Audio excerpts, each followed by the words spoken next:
اعوذ باللہ من الشیطان الرجیم بسم اللہ الرحمن الرحیم۔ ناظرین کرام، نور ہدایت دینی تعلیم کی جانب سے السلام علیکم ورحمۃ اللہ وبرکاتہ۔ تو ناظرین کرام، دوستوں کے پرزور فرمائش پر میں قرآن مجید کا اردو ترجمہ تو آلریڈی یوٹیوب پہ دے رہا ہوں، تو انہوں نے کہا کہ اس کی تھوڑی بہت تشریح بھی کر دیا کریں تاکہ سب کو علم ہو جائے۔ تو اب میں تشریح بھی کر رہا ہوں، وہ تشریح ہے پہلے پارے سے میں شروع کر رہا ہوں۔ بسم اللہ الرحمن الرحیم کی تشریح جو میں رات کو واٹس ایپ پہ بھیج چکا ہوں، اب قرآن مجید کے پہلے پارہ سے مسلسل شروع کر رہا ہوں۔ تو پہلے پارہ میں اللہ رب العزت ہمیں کیا فرما رہے ہیں؟ وہ تو بہت کچھ فرما رہے ہیں، لیکن میں اس کی تھوڑی سی پروگریس رپورٹ جسے کہتے ہیں، یعنی کہ مختصر سا خلاصہ پہلے پارہ کا، وہ آپ کی خدمت میں پیش کر رہا ہوں۔ امید ہے کہ آپ اس کو بھی پسند کریں گے اور اس پر عمل کرنے کی پوری کوشش بھی کریں گے۔ تو اس سے پہلے جنہوں نے ابھی تک میرے چینل کو سبسکرائب نہیں کیا، ان سے گزارش ہے کہ اس کو فوری سبسکرائب کر لیں، ساتھ لگے ہوئے گھنٹی کے بٹن کو بھی دبا دیں تاکہ ہر آنے والی ویڈیو آپ تک بر وقت پہنچی جائے۔ تو آئیے ہم چلتے ہیں قرآن مجید فرقان حمید کے پہلے پارہ کی جانب، جس میں اللہ رب العزت ہمیں کیا فرما رہے ہیں۔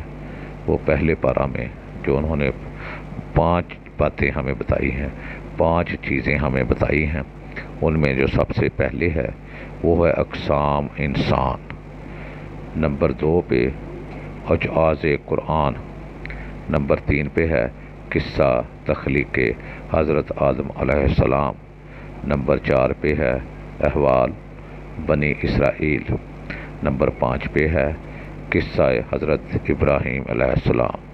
انسان کی 3 اقسام ہیں، میں بتاتا ہوں وہ اقسام کون کون سی ہیں۔ نمبر 1 ہے مومنین، نمبر 2 پہ آتا ہے منافقین، نمبر 3 ہے کافرین۔ تو مومن کی بھی 5 اقسام ہیں۔ نمبر 1 ہے ایمان بالغیب، نمبر 2 پہ ہے اقامت و صلوات، نمبر 3 پہ ہے انفاق، نمبر 4 پہ ہے ایمان بالکتاب، اور نمبر 5 پہ ہے یقین بالآخر۔ منافقین کی تو بہت زیادہ خصلتیں ہیں، لیکن چند ایک میں آپ کو بتاتا ہوں۔ نمبر 1 ہے جھوٹ، نمبر 2 پہ ہے دھوکہ، نمبر 3 عدم شعور، نمبر 4 پہ ہے قلبی بیماریاں، نمبر 5 سفاہت، نمبر 6 احکام الہی کا استہزاء، نمبر 7 فتنہ و فساد، نمبر 8 جہالت، نمبر 9 ضلالت، نمبر 10 تذبذب۔ اور کفار کے بارے میں اللہ رب العزت فرمایا ہے کہ ان کے دلوں اور کانوں پر مہر اور آنکھوں پر پردے ہیں۔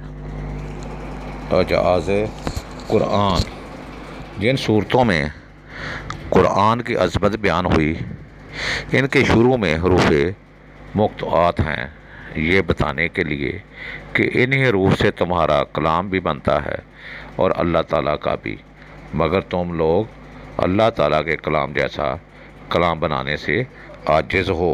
یہ ہے اعجاز قرآن۔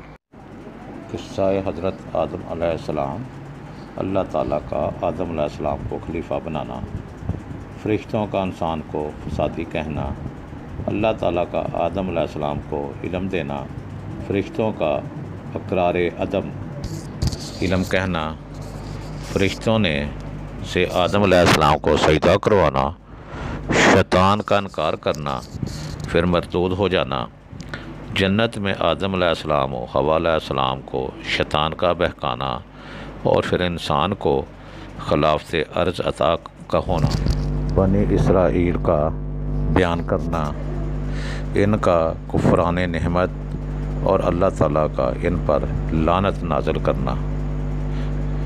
قصہ حضرت ابراہیم علیہ السلام، حضرت ابراہیم علیہ السلام کا اپنے بیٹے کے ساتھ مل کر خانہ کعبہ کی تعمیر کرنا، اور پھر اللہ تعالیٰ سے اسے قبول کروانا اور پھر توبہ استغفار کرنا۔ تو ناظرین اکرام، یہ تھا مختصر سا خلاصہ جو پہلے پارہ میں اللہ رب العزت نے ہمیں بتایا ہے کہ اس کو پڑھیں، اس پر عمل کریں اور دیکھیں جو میں نے آپ کو بتایا ہے کہ یہ قرآن مجید فرقان حمید کے پہلے پارہ میں ہے۔ اگر ہے تو میرے سبسکرائب کریں چینل کو اور کمنٹس میں مجھے ضرور بتائیں۔ اگر ویڈیو پسند آئے تو اس کو دوستوں میں شیئر کریں، مہربانی۔ اس کے ساتھ ہی میں اجازت چاہتا ہوں۔ خدا حافظ والآخر دعوانا الحمدللہ رب العالمین۔ السلام علیکم ورحمۃ اللہ وبرکاتہ۔